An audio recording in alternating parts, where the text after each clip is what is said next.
So we're now going to look at our next standard algorithm, and this is called finding minimum. So the finding minimum is when we're trying to find the smallest number within a list of numbers. So our program that we've got here is an international athletics competition between 8 countries that has a number of events. Here are the results for one of our races. So here we've got our lane number, our country, and our time in seconds. And they are identified there, and you can see we've got a big range of numbers there in time. So the stadium's computer system has a program which processes and displays the results. The program stores the list of all race times in a single data structure. So here we're talking about using an array. Within a programming language of our choice, we are to write a function to identify the country with the fastest time. So it's a finding minimum algorithm because we're looking for the smallest time, so the quickest time it's taken for someone to complete an athletics competition. So what I'd do at the beginning is I would write what language we're using, Python, and hopefully this pen's a wee bit easier to read. We're then going to go on and we've said to identify a function. Okay, we've been given no data flow this time, so you can come up with the name of the function. So I would just call it def find fastest.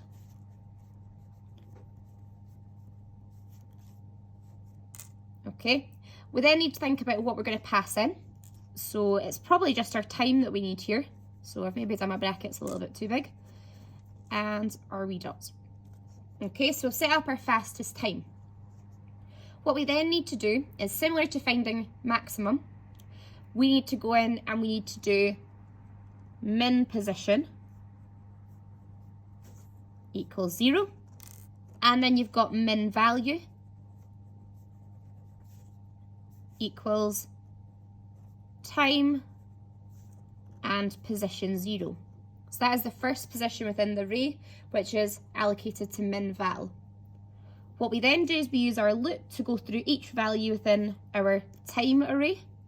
So for counter, it won't help if I could spell,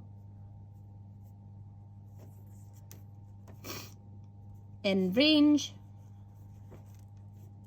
and we'd be starting at 1 again like we did in our last one because we've already got position 0 assigned to min val, and then I'll put in there our predefined function len, which will identify the length of the time array, and we'll put our wee dots in. Okay, so I've now got for counter in range 1 to length of time, so let's just say that we've got 5 times there. Okay, then it would go from 1 to 5. So that just means it's more efficient because if you change the number of times that you're inputting into the program, it will mean that you don't have to actually update the code because that actually does that for you with that len predefined function. Okay, so now we have to go in and we need to do an if statement. If time,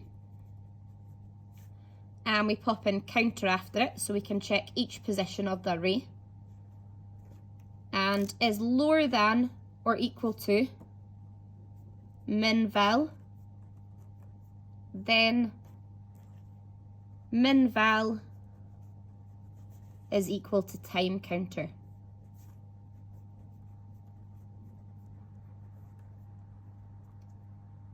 We then need to set our min position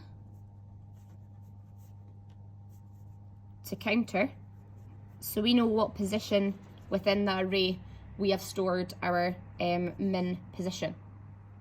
We then go back and we make sure we're indenting properly, so we return, because it's a function, we're only returning one thing, so that tells us that we're returning our counter, or actually we are returning, sorry, min pos.